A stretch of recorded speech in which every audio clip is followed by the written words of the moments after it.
Nós, irmãos, fomos feitos por Deus, imagem e semelhança do Senhor. Mas por causa das transgressões do pecado que começou ali com Eva, seu marido, Adão, o homem se tornou sem valor, porque os valores se perderam. E o Senhor Deus, Ele teve um plano, Ele preparou um plano para nos tornar valiosos em Cristo Jesus. O Senhor já tinha pensado em tudo isso.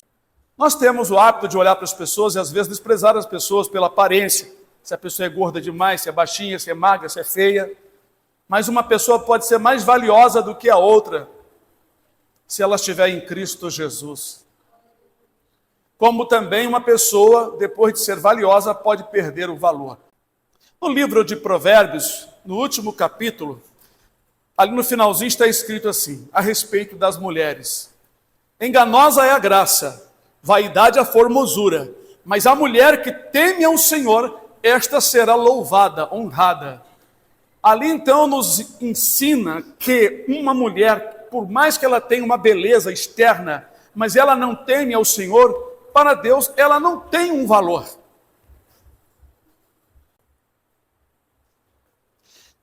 Tem uma parte desse capítulo de Provérbios que diz, não é?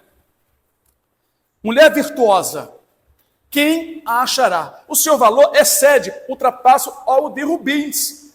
No entanto, tem gente que dá muito valor a um rubim, a uma pedra preciosa. Mas tem pessoas que são mais valiosas do que estas pedras. Posso fazer uma comparação? Se essa garrafa aqui, ela contendo água, que a gente coloca para beber, ela tem um valor, certo? Mas se eu colocar um líquido mais precioso aqui, o valor é o mesmo? Tanto é que uma garrafinha de água mineral e uma garrafinha de guaraná, ou refrigerante, seja qual for, o refrigerante é mais caro, porque o líquido que está ali dentro é mais valioso. É ou não é? Não é assim que funciona? Vocês estão entendendo? Prestem atenção para vocês aprenderem. A Bíblia chama nós de vaso, nós somos vasos. Eu fui de um tempo em que os evangélicos chamados pentecostais ensinavam muita coisa errada, por tradição. Eles alegavam, por tradição, que vaso era quem tinha dom de profecia, de revelação, e eu provei para eles que não. Porque eu congreguei em alguma dessas igrejas, e eu ficava intrigado com esses refrões, ô vaso, ô vaso. Era chamado de vaso dentro das igrejas, uma idolatria. Quem tinha dom, quem ficava falando às vezes até mentira, mas a Bíblia diz que todos nós somos vasos. Tanto é que em Jeremias, o Senhor disse para Jeremias, Jeremias, vai e desce à casa do oleiro. Lá eu vou falar contigo, vou te mostrar. E o oleiro estava com a massa ali, com o vaso sendo preparado na mão, na roda. E de repente, o vaso se desfez, ele pegou, fez novamente, começou a modelar e fez outro vaso. Então veio a palavra ao Senhor Jeremias. Viste, assim como o barro na mão do oleiro, sois vós na minha mão. O que é que Deus mostrou? Que toda a nação de Israel era barro na mão do oleiro, era vasos. Porém, o apóstolo Paulo, usado pelo Espírito Santo, ele diz que numa grande casa há vasos para a honra e vasos para a desonra. Até falando sobre isso. Mas, irmãos, uma pergunta. Como é que você enche o teu vaso? O que você enche o teu vaso? O que você anda colocando dentro do seu vaso? Você é vaso de bênção ou de desonra? Ora, eu vou mostrar um texto para vocês, 2 textos só que nós vamos ler hoje, para os irmãos observarem como que o Senhor vê com os seus olhos. Ele vê diferente de nós. Nós vemos o que está diante dos nossos olhos, mas o Senhor, Ele olha para o coração. Ele olha para o interior de cada um. Uma pessoa pode ser muito feia, sem dente, andando todo mancando, mas se o coração dele é quebrantado e contrito e se volta para o Senhor, a sua alma é linda, bonita, ele é precioso diante de Deus. Nós ensinamos isso não para que os irmãos andem relaxadamente, mas para que os irmãos valorizem o seu interior. Porque está escrito que ainda que o nosso homem velho, esse velho aqui, ó, essa carne, se corrompa dia após dia vai envelhecendo, o seu interior se renova também dia após dia. Como essa renovação? Esta renovação vem através da tua busca com Deus. Uma mulher se preocupa muito com a sua beleza, vai para o espelho e fica ali, tem mulher que fica 2 horas ali. Às vezes até troca de roupa, botou uma roupa, não achou bonita e põe outra que ela achou que todo mundo vai gostar. Isso é uma vaidade, aquela preocupação do nosso exterior. Mas Deus olha para o interior. Eu já vi pastores dizerem que Deus quer as mulheres bonitas, bem vestidas dentro das igrejas. Olha o Deus que ele está falando. Ele fica olhando. Porque isto é ensinamento diabólico. É contrário à palavra de Deus. Deus quer que a beleza das mulheres e dos homens seja no seu interior. Como Pedro disse, que o enfeite das mulheres não seja no exterior, no frisar do cabelo, na compostura de vestido, em roupas preciosas, né? Em pendentes, ele fala ali outra, né? Em joias, essas coisas, que não seja, mas no seu interior, no seu homem encoberto, no seu interior. Num traje de um espírito manso, quieto, que é agradável diante de Deus. Então, a Escritura ensina que a mulher não deve colocar o seu coração no seu exterior, mas no seu interior. Porque o exterior vai para o cemitério ser comido por vermes. O seu exterior. Mas o interior vai receber a glória dos céus. Então nós vamos ler o primeiro versículo, que se encontra em 1 Tessalonicenses, capítulo 4, versículo 3 e versículo 4, que diz: porque esta é a vontade de Deus, a vossa, vamos falar junto? Porque esta é a vontade de Deus, a vossa santificação, que vos abstenhais da prostituição. 4. Que cada um de vós saiba possuir o seu vaso em santidade, em santificação e honra. Eu falei em santidade, mas é a mesma coisa. Pode assentar. Prestaram atenção que cada um, não depende da doutrina da igreja não, irmãos. Isso aqui é uma coisa pessoal. Cada um saiba. Você já aprendeu a manter o seu vaso em santificação e honra? Irmão, eu já vejo como uma loucura, uma doideira. A pessoa pegar um cordão grosso de ouro, colocar aqui, botando isso aí, mostrando. Irmãos, eu acho uma coisa assim tão abominável, uma coisa assim estranha. Como se eu fosse do outro mundo. Isso não é para mim, nunca foi para mim. Andar com um objeto que todo mundo observe que eu estou andando com uma coisa muito cara, que eu sou tal. Vaidade. Eu tenho que ser igual ao meu vizinho, eu tenho que ser igual ao meu parente. Aí põe, faz postura de corpo, anda com andar, sabe, de soberba. Irmão, tudo isso é coisa diabólica. Os demônios ensinam isso, as mulheres empinadas. Sabe, nariz, olhando para cima, olhando para as pessoas assim. E são coisas da carne. E são coisas diabólicas. Jesus ensinou a humildade, foi isso que o diabo fez lá nos céus, ele quis ser igual a Deus, ele caiu por isso, e ele põe essas coisas no coração da humanidade. As pessoas se sentem poderosas. Mas aqui o vaso é você, seu corpo. Cada um saiba possuir o seu vaso, em santificação e honra. A Escritura manda nós santificar o corpo, alma e espírito. Então o vaso é corpo, também é alma, também é um espírito. A Escritura nos ensina a aperfeiçoar a santificação no temor do Senhor. Alma, corpo e espírito. Por isso que o cristão não anda nu, não fala palavrões. Por quê? Se um cristão fala palavrão, vai se prostituir. Por exemplo, eu tenho falado sobre isso aqui, acontece muito, é o pecado da fornicação. A mulher, a jovem mulher ou casada, está sozinha, vai se relacionar com um homem sem casar diante de testemunha. É fornicação. Quem faz isso primeiro está no pecado da fornicação. E sabendo, e sendo crente, sabendo, vão colher a recompensa do que fizeram. Uma pessoa que vem do mundo, que não tem esse entendimento e se converte a Jesus, é perdoado todos os pecados. Mas na igreja, como eu já avisei, muitos jovens, e todos eles foram castigados. Porque a Escritura diz que o justo é punido na terra. Fez consciente, Deus perdoa para você não ir para o inferno, mas vai te cobrar.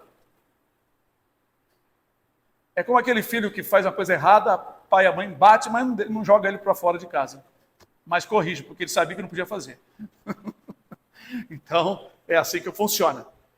A prostituição, que cada um de vós saiba possuir seu vaso em santificação e honra. Aí diz aqui, porque esta é a vontade de Deus, a vossa santificação, que vos abstenhais, abster é se afastar, da prostituição. Prostituir é o mesmo que a palavra adulterar, prostituir, fornicação, para mim, é o mesmo ato. Prostituir é se vender, se trocar. Adulterar é rasurar. E fornicar é um ato sexual com uma pessoa que não é seu cônjuge, casado com ele. Então, irmãos, tem gente que está possuindo o seu vaso cheio de porcaria, de imundícia, de pecados. E não entra no céu. Lá no céu não entra coisa imunda. Lá no céu não tem sujeira, nem no ar, nem na respiração, nem nada, nem no cabelo, nem no corpo. É tudo limpo, não precisamos tomar banho lá no céu, porque não vamos suar, não vamos nos sujar. Lá não existe poeira, então lá não pode entrar pecado ou coisa que cometa abominação, como está escrito no livro do Apocalipse. Por isso os verdadeiros pastores ensinam a você ser santo, ser puro. Você compra um óculos, você está precisando. Qualquer sujeirinha que tem, a gente limpa, guarda, por quê? É uma ferramenta, né? É algo que nós usamos para enxergar as letras menores, porque as letras maiores eu enxergo, né? Então, irmãos, o que acontece? Você tem um cuidado, e esse cuidado é a santificação que você mantém ele limpo. Santificação é isso, é pureza. Eu vou santificar meu óculos, está com uma poeirinha aqui. Pronto, saiu. Pronto, você purificou, você santificou, você tirou a impureza. É isso que Deus faz. Às vezes queremos uma igreja onde não tem ensinamento. Mas o que está escrito no livro de João, capítulo 15? Toda vara que dá em mim e dá fruto, o que o Pai faz com essa vara? E o que vocês acham que quer limpar? Corrigir, educar, orientar. E Deus só faz isso com quem dá fruto. Quem não dá fruto, ele vai deixando de lado. Não quer? Quer. É como um aluno no colégio. Eu tive professoras que se interessavam muito por mim. Elas viam o meu desenvolvimento, por exemplo, nos desenhos, nas coisas.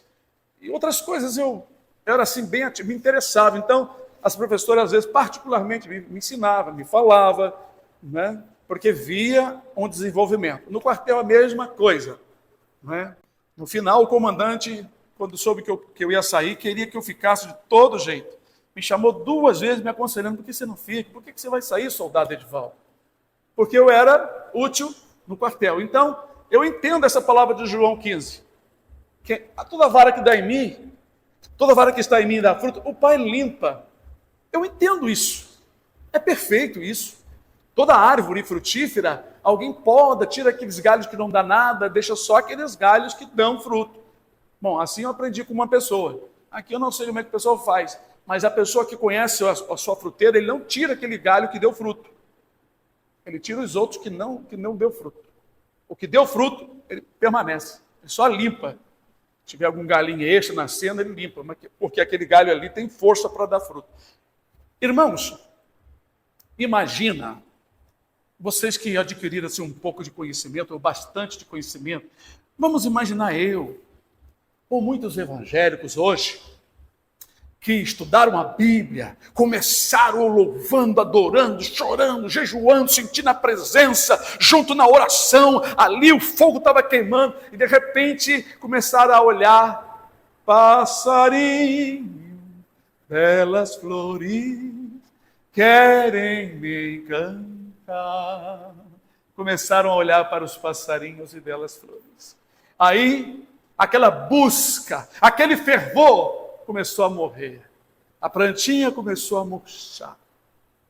Então, o seu vaso, isso aqui é um vaso.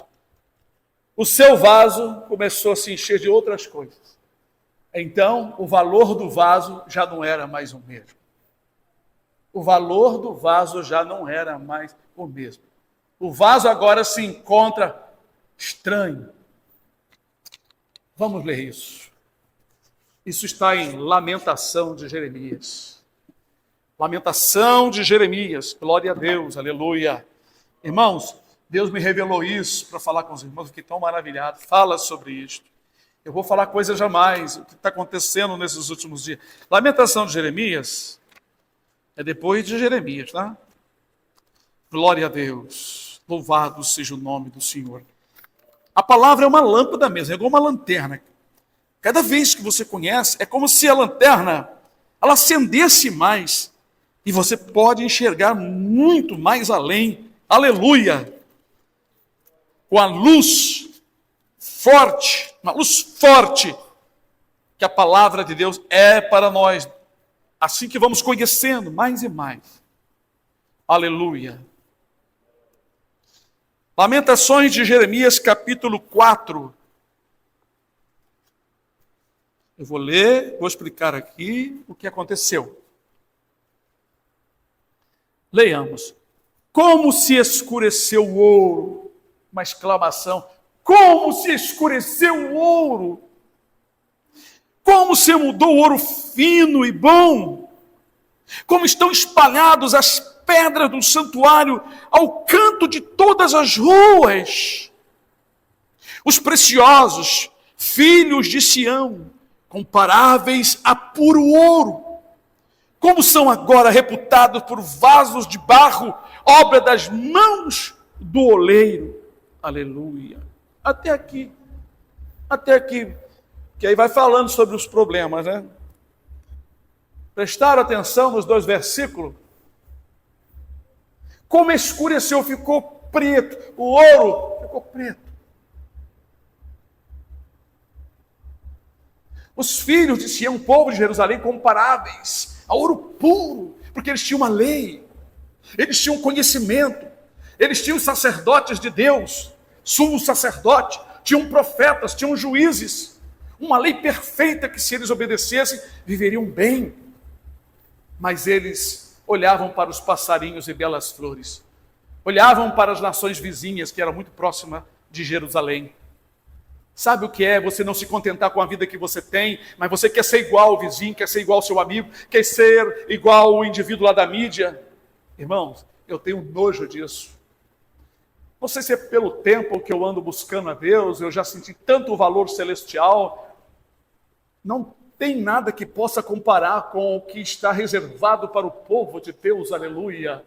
Não existe nada que se possa comparar com a bênção, com o amor que Deus tem por nós, que Jesus veio ao mundo, ele já existia, ele tomou um corpo igual ao nosso, foi colocado pelo Espírito Santo no ventre de Maria para sofrer as consequências que nós sofremos, para sentir de perto quão grandes coisas fez o Senhor por nós. Os filhos de Jerusalém, filho chamado filho de Sião, eles tinham todas as bênçãos. Eram só eles clamarem ao Senhor, na obediência, Deus enviava anjos poderosos para livrá-los. Pode ler as histórias quando tinha os reis obedientes, os juízes obedientes, Deus enviava os anjos dele. E tinha gente como Davi viu o anjo com espada desembainhada, viu o anjo, Davi chegou a ficar tremendo, tão poderosos que são os anjos, oh glória a Deus, aleluia. O Senhor cuidava deles de dia e de noite. Quando eles estavam em aflição, o Espírito do Senhor também se afligia com eles, choravam com eles. Eles eram preciosos para Deus. Mas porque eles começaram a maltratar os pobres, a ter ganância com dinheiro, com riquezas, e adorar ídolos também, isso foi o pior. Então o que aconteceu? Deus trouxe a nação de Babilônia, Nabucodonosor, seu exército, devastou Jerusalém, muitas mulheres foram fendidas, muitas criancinhas foram pegas pela mão dos soldados, jogadas nas pedras de cima dos precipícios, vivos. Muitos foram degolados, outros foram queimados vivos. Eles aplicaram todo tipo de mortandade para causar o efeito, porque a guerra, eles fazem muito isso. Tortura, por exemplo. Quando um soldado do outro país é capturado em guerra, em combate, quando ele se rende é uma coisa, mas quando ele é capturado, vai padecer. Amados, a Bíblia diz que as mulheres, por causa da fome, comeram seus próprios filhos. Pode ler esse livro todinho. São 5 capítulos. Comeram os seus filhos na fome e no cerco. Se tornaram lixos. Coisa preciosa, uma coisa preciosa. Imagina esse óculos jogado no chão, o carro passa, quebra tudo, não presta para mais nada, ninguém nem quer levar para casa mais. Perderam o valor, perderam aquele conteúdo que Deus deu para eles. Se eu fosse estudar isso com vocês mais afinco, eu ia mostrar outras escrituras, que iam demorar um pouco mais, para vocês perceberem como Deus encheu Jerusalém de riqueza espiritual. Se vocês quiserem ler, leia em casa, Ezequiel 16. É claro que alguns de vocês não vão entender aquela história ali, mas leiam, vocês vão ver o que Deus fez com aquela mulher que foi pega, foi encontrada ainda com seu cordão umbilical na sua mãe. Aí, se quiser, eu explico isso depois. Eu tenho esse estudo no YouTube. Ali está falando de Jerusalém, quando ela saiu do Egito, Deus encontrou ela ali, não é? E foi dando as leis, foi vestindo ela de bordadura, tudo é coisas espirituais. Deu o melhor do trigo, o melhor do azeite, do vinho, deu o melhor do mel, calçou seus pés com pele de teixu, que é uma pele caríssima, forte, resistente. Deus só deu o melhor. Ela pegou tudo aquilo e adulterou com seus amantes, que é os ídolos. Qualquer coisa que você põe acima de Deus é um ídolo na sua vida, tá? Pode ser seu carro, sua casa, seu filho, seu neto, sua mulher, seu marido, pode ser o que for. E cuidado com isso, que é perigoso, hein? Às vezes entra no coração, você não percebe, você está tão apegado e acha que é apenas um amor de mãe, amor de pai, amor de vovô, amor de vovó, mas já é uma idolatria. Tem que ter muito cuidado. Então, irmãos, tudo aquilo que eles receberam da mão de Deus, aleluia, perderam. Deus os viu como vasos de barro. Quer dizer, eram comparáveis a vasos de ouro, vasos preciosos. Uma certa irmã que nós conhecemos, eu e a irmã Lu conhecemos, uma senhora, ela disse que tinha tudo do bom e do melhor dentro de casa, mas ela não queria saber de Jesus. Então o marido abandonou. Vou resumir a história, que eu não lembro bem os detalhes. Ela virou mendiga. Um dia ela estava com uma situação tão difícil, não sei se ela estava doente, que ela comeu caldo de capim, não sei, eu não lembro bem. Mas um dia ela lembrou do Deus da mãe dela. E aclamou o Senhor. E o Senhor mostrou a alma dela como é que estava. E Deus deu uma visão para ela, ainda na mendigaria. Ela viu um sapo seco, amassado, pisado pelo carro, né? Seco. Aí o Senhor disse assim, aí é o estado da tua alma. Olha o vaso como é que se encontrava. Uma alma seca, pisada, morta. Irmãos, nós vemos e nós julgamos de um jeito. Mas Deus, Ele vê e julga de outro. Se você quiser saber como está a tua alma, pede para o Senhor mostrar em sonhos como está a tua criança. A tua criança pode ser representada por um menino seu, uma criança sua, não é? O estado que Deus mostrar esta criança é o estado da tua alma. Isso é muito importante. Vários irmãos que me escutaram isso uma vez, oraram ao Senhor e Deus mostrou. Uns não quiseram me contar porque não estava muito bom a criança. Não estava bem. Se estiver nua, despida, chorando, borrada, largada, perdida, sabe que é o estado mal da tua alma. Se estiver no colo, cuidando, dando mamar, aí é um estado bom. ou estiver andando contigo de mão dada, é estado bom. Mas se estiver chorando, acontecendo qualquer coisa ruim, quando uma criança chora, está inquieta, está peladinha, está borradinha, fez xixi, tem que trocar fralda, é o estado que se encontra a tua alma. Só Deus pode julgar isso. Então Ele pode te mostrar. Uma vez Deus me mostrou. Eu segurava uma criança aqui, e nessa mão eu tinha uma espada, e um leão subia numa passarela, não pela escada, mas ele pulava, ele botou as patas lá em cima. 3 vezes eu cortei, eu bati no focinho dele, enquanto um irmão meu ia para um canto assim e se escondia, com medo. E eu com a criança aqui, e com essa mão aqui, eu feri o leão 3 vezes. Na terceira vez, ele não aguentou o corte e caiu. Eu vi quando ele caiu lá embaixo, as suas entranhas se arrebentaram, de tão alto que era. Deus mostrando eu combatendo contra o mal, contra o leão, contra o diabo, e segurando a minha criança e a espada do Espírito, que é a palavra de Deus. A Bíblia diz que a palavra de Deus é a espada do Espírito. Então, irmãos, Lamentações de Jeremias já anuncia lamentações. Deus, então, através de Jeremias, muito triste, vendo o estado espiritual e material também, porque eles perderam tudo. As casas dos reis, dos príncipes foram queimadas, tudo foi saqueado, o ouro, os animais, eles perderam tudo. Isso vai acontecer na grande tribulação, tá, irmão? Para quem não sabe, quem ficar vai perder tudo. O governo vai apanhar tudo. Esses templos, essas igrejas, as casas, vão ficar tudo na mão do governo. Grande tribulação não é esse tempo que ainda estamos passando, que ainda temos nosso lar. Irmãos, o governo vai tomar tanta atitude estranha que o povo vai gemer, correr e se esconder. Bom, então quando uma pessoa, irmão, perde a sua vida de obediência a Deus, ele passa a se tornar um vaso desprezível. O seu vaso se enche de outras coisas que não é agradável ao Senhor. O inimigo, às vezes, não quer tirar uma pessoa da igreja, ele quer contaminar essa pessoa. Para ele é muito mais fácil uma pessoa estando na igreja contaminada do que fora, porque dentro da igreja a pessoa fica iludida. Não, eu vou ao culto sempre, eu sempre vou à igreja. Não, estou sempre orando. Eu vou lá. Não, eu vou lá, eu fui lá uma vez, eu vou uma vez por mês, uma vez por semana. Eu vou. Você vai, mas o seu interior não está de acordo. O seu vaso não está cheio de coisas preciosas. Aleluia, glória a Deus. O que o inimigo fez? Contaminou os israelitas para que o castigo viesse. E o que ele está fazendo? A mesma coisa. Ele sabe que dá certo. A mesma coisa. Ele tem contaminado vários evangélicos e pastores e membros de diversas igrejas com conteúdos mundanos, coisas estranhas dentro de suas igrejas.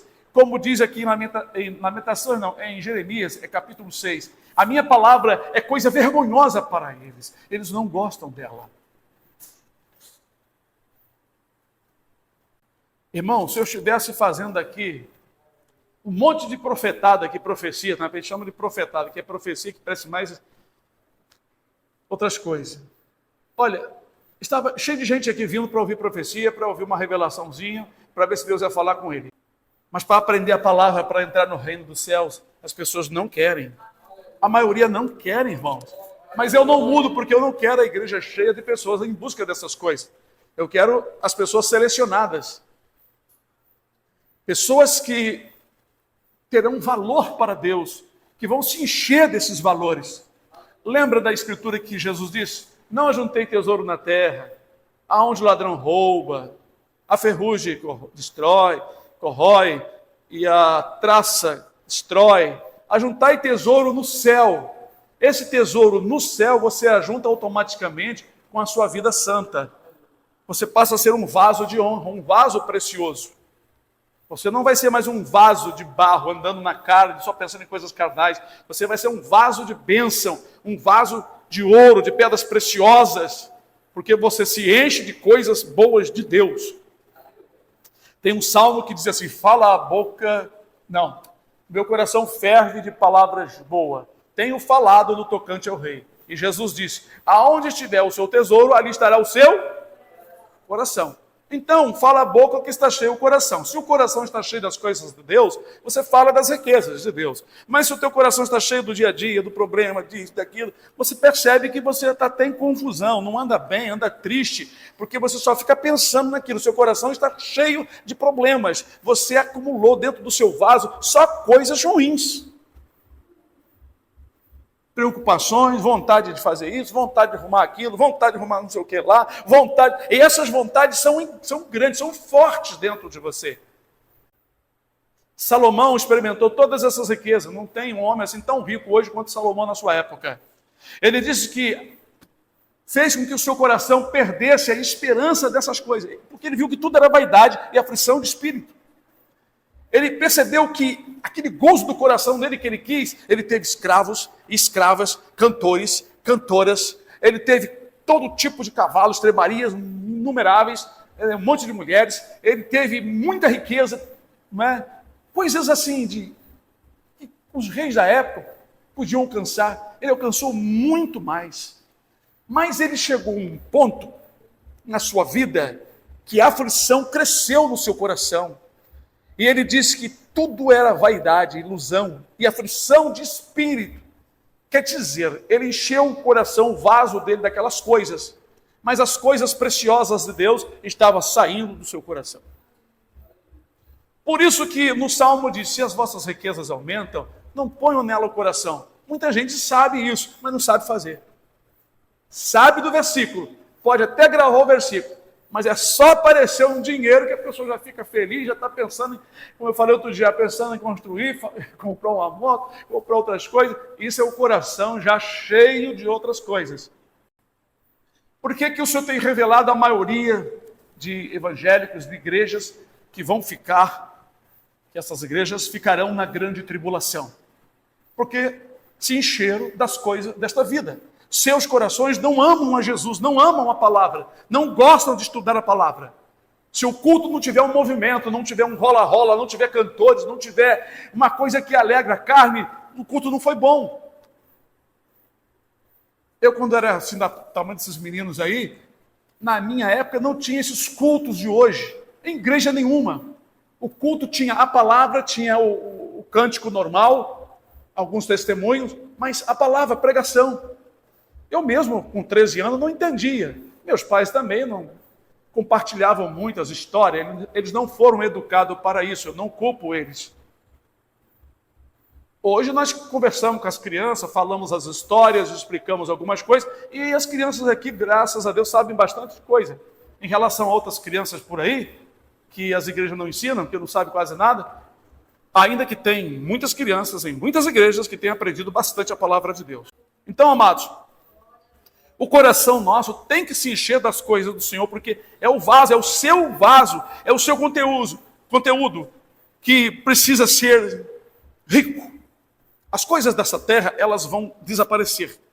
Certa vez um irmão teve um sonho, que ele tinha umas moedas velhas e jogava fora e recebia umas moedas novas.